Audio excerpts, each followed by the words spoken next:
అసలు పోలీస్ స్టేషన్లు అంటే జనానికి ఒక హిమ్మతి, ఒక బలం. అదే దొంగలకు మాత్రం భయం, వణుకు కదా. ఏదైనా తప్పు చేయాలనన్నా పోలీసులను చూసి భయపడతారు. పోలీస్ టౌన్కు ఓవల్సి వస్తుందని వణికిపోతుంటారు కదా.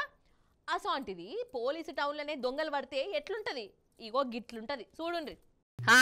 గిదే భద్రాద్రి కొత్తగూడెం జిల్లా బూర్గంపాడులో ఉన్న పోలీసు టౌన్. ఇంట్లోనే దొంగలు పడ్డారట. అరే అవంటనోళ్ళ, మరి దొంగలు ఏమెత్తుకపోయిర్రు? తుపాకులు ఎత్తుకపోయిర్రా లేకుంటే టిఫిన్ డబ్బాలు ఎత్తుకపోయిర్రా అని అనుకునేరు. గంజాయి ప్యాకెట్లు ఎత్తుకపోయిర్రోళ్ళా.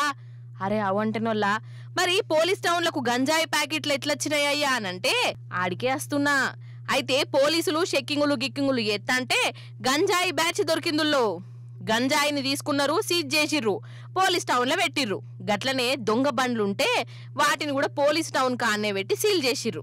పోలీస్ స్టేషన్ అంటేనే భద్రంగా ఉంటాయి అంటారు కదా, కానీ గాశారం చూడుర్రి, ఈ స్టేషన్ లో ఉంచిన గంజాయి ప్యాకెట్లను బైకులను మాయం చేసిర్రు ఎవలో. మరి పోలీసు టౌన్ కొచ్చి మరీ ఎత్తుకపోయే గజ దొంగలు ఎవలనుకున్నారబ్బా? ఇగో గిదే అనుమానం కొడుతాంది. వాళ్ళను వీళ్ళను దొరకబట్టి ఎంక్వైరీలు చేస్తున్నారు గాని ఇదైతే ఇంటి దొంగల పనే అయి ఉంటది. పోలీస్ టౌన్ లో ఉన్నోళ్లే గంజాయి ప్యాకెట్లను ఎత్తుకపోయారు కావచ్చు అని జనాలు అంటుర్రు. ఏందో ఏమో పటు, మొత్తానికి ఈ నడుమ ఇండ్లల్లనే కాదుల్లో పోలీస్ స్టేషన్లల్లో కూడా దొంగలు పడుతుర్రు అన్నట్టు.